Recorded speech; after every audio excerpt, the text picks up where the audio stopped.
Cotonou s'appelait Cotonou enfant, ce qui signifie embouchure du fleuve de la mort. Et c'est en raison du rôle de carrefour joué dans le trafic des esclaves. À partir du noyau originel, les Tofi, la ville s'est progressivement enrichie de toutes les ethnies, faisant d'elle aujourd'hui la commune la plus peuplée du Bénin. Depuis 2016, cette ville vitrine du Bénin va connaître un véritable coup de transfiguration. Plusieurs projets initiés par le gouvernement lui redonnent un air de ville responsable, digne d'être visité et de bénéficier d'investissements massifs.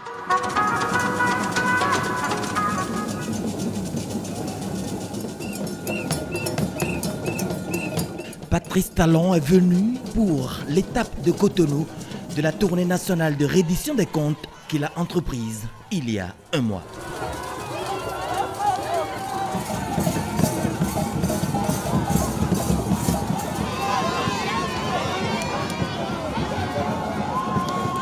Ce samedi 12 décembre, c'était l'apothéose.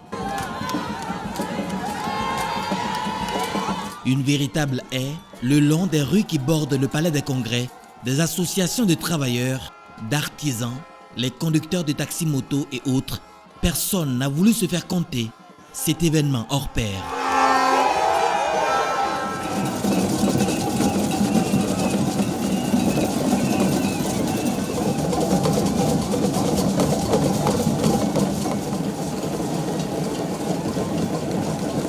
Pendant qu'en bas, dans la salle rouge du Palais des Congrès, les populations attendaient impatiemment le chef de l'État, Patrice Talon, créer la surprise.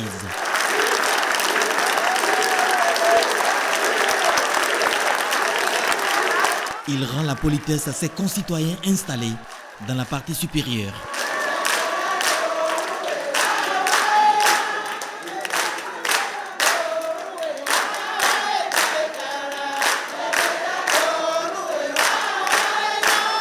Il descend enfin sous des ovations bien nourries.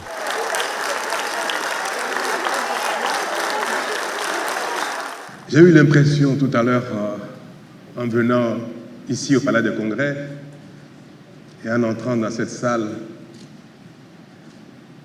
que ce jour est le tout premier de ma tournée de reddition de comptes. Il y a 4 ans, le chef de l'État lançait le PAG, un projet de société devenu programme d'action qui traduit parfaitement les ambitions nourries au départ par le bâtisseur des temps modernes.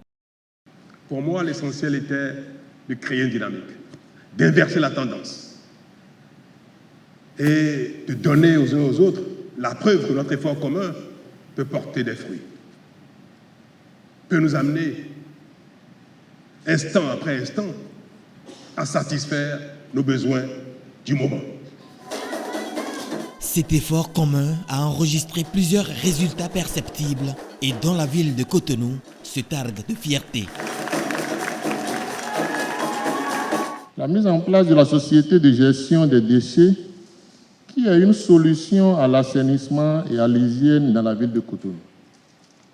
La modernisation des marchés secondaires, la construction du boulevard de la Marina, partant de l'aéroport à la direction de la Loterie nationale du Bénin, long de 5,16 km avec 550 mètres de bretelles et une prévision de tribune officielle avec la statue de l'Amazone qui donnera un nouveau visage touristique à la ville. L'asphaltage des rues de la ville de Cotonou sur 66 km pour une prévision de 256 km, ce qui améliore nettement la mobilité urbaine. Le contournement nord de Cotonou en vue est une solution par excellence pour désengorger les artères de la ville. Le projet de gestion des eaux pluviales de résilience urbaine, PAPC, d'un montant global de 253 milliards de francs CFA, constitue un programme d'envergure au regard de l'ampleur et la récurrence des inondations dans la ville de Cotonou. L'achèvement des travaux de densification sur 15 km de côte avec pose de nouveaux épis ainsi que le rechargement de l'ensemble de la côte Est, allant du chenal de Cotonou jusqu'au péage de Sémé, dans le cadre de la lutte contre l'érosion côtière. Le projet d'appui aux communautés, ACES, à travers les travaux mobilisateurs d'intérêt collectif et son passage de 3 000 à 5 000 CFA au profit des ménages pauvres et extrêmes pauvres, qui vient en renfort au projet hautement social d'assurance pour le renforcement du capital humain, H, et qui vise la réduction de la pauvreté au Bénin et en particulier à Cotonou. Le renforcement du dispositif pour la maîtrise de l'énergie électrique dans le pays. L'aménagement de l'aéroport de Cotonou, qui donne un coup de pouce à l'attractivité de la ville de Cotonou. Au bilan des réalisations des 5 ans de gouvernance, le directeur chargé de la communication à la présidence de la République a entretenu l'assistance, la pertinence de la vision du chef de l'État, la rigueur de la gouvernance. Les efforts consentis par tous ont conduit à une dynamique créée pour inverser la tendance et dire non à la fatalité. Tout ce que nous venons de voir découle de cette vision qui fait que vous n'avez jamais voulu confondre vitesse et précipitation. Vous n'avez jamais voulu, pour une certaine recherche de popularité, précipiter les investissements. Parce qu'il faut le dire, notre État fait aujourd'hui davantage d'investissements que de dépenses. Les dépenses, c'est pour les urgences. Les investissements, c'est pour l'avenir. Et c'est ce qui est en cours dans notre pays. Au-delà de tout ce qui est visible, de tout ce qui n'est pas encore visible, mais qu'il sera, l'un des acquis majeurs de votre gouvernance, que les générations d'aujourd'hui et de demain retiendront, c'est votre capacité à fouetter la fierté nationale, à aiguiser le patriotisme en chacun de nous, à nous faire prendre conscience de notre potentiel et à savoir qu'aucune ambition n'est trop grande pour nous.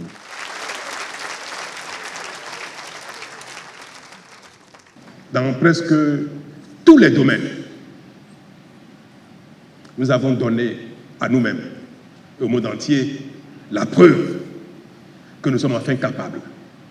Pas la preuve que nous avons tout réussi en une fois, comme de la magie, mais que le Bénin, désormais, est capable de faire face à ces besoins d'aujourd'hui, de demain, d'après-demain, ou d'engager une dynamique de construction. C'est l'essentiel. Moi, j'ai la conviction que notre pays est déjà un autre pays. J'ai la conviction que plus rien ne nous effraie. J'ai la conviction que le Bénin, en vérité, est une grande nation. Nous avons même réussi les réformes les plus difficiles, qui nous ont mis à l'épreuve, qui nous ont coûté des sacrifices énormes. Et nous avons tenu.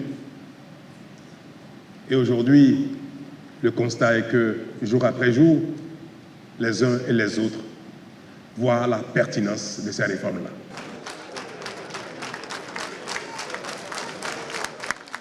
En 4 ans, le Bénin vient de loin, mais il va loin, dira le chef de l'État, qui invite ses concitoyens à préserver les acquis, à ne plus jamais célébrer les travers, mais aussi et surtout à servir de témoin des précieux résultats obtenus qui font la fierté de tous.